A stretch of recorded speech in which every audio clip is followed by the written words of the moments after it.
Hello, I'm Patrick Mercer. I'm the Member of Parliament for Newark. I'm a former Shadow Minister for Security. I've been asked to talk to Friction TV about gun crime. There's three aspects really that I'd like to talk about. The first is the access that people have to illegal firearms inside this country. I think we've got to be quite clear that there are particular problems with weapons coming in from particularly the former Soviet states.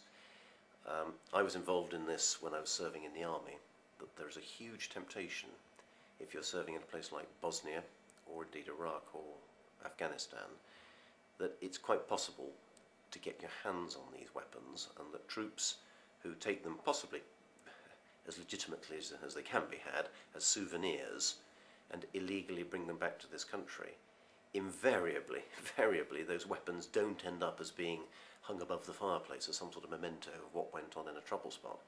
They end up in the underworld, they end up changing hands for a lot of money, and they end up killing and injuring people. How do we solve that? Well, it's got to be a responsible approach from local constabularies hand in hand with units, Army, Navy, Air Force units that are going to these places, and making sure that officers and non-commissioned officers in places like Iraq and Afghanistan are very clear about the dangers, however tempting it is to take these things, and the dangers of introducing them into society back in this country. How do we solve the problem of gun crime? It's difficult. Clearly, places like London and closer to my heart up in Nottingham, guns are, I won't say they're commonplace, but they are around. Gunshot wounds, death, murder caused by small arms firearms.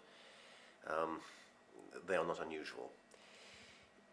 Two different issues here. The first is proper functioning firearms that are commercially made, and secondly weapons that can be converted to fire live ammunition that are either deactivated weapons or copies of weapons that can be reactivated.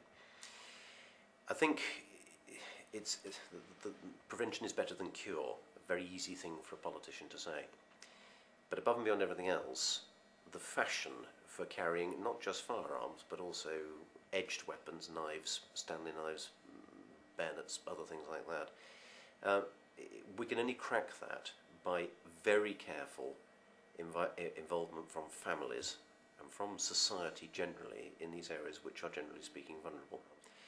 It's a question of breaking the culture of violence and breaking the culture of being armed on the streets.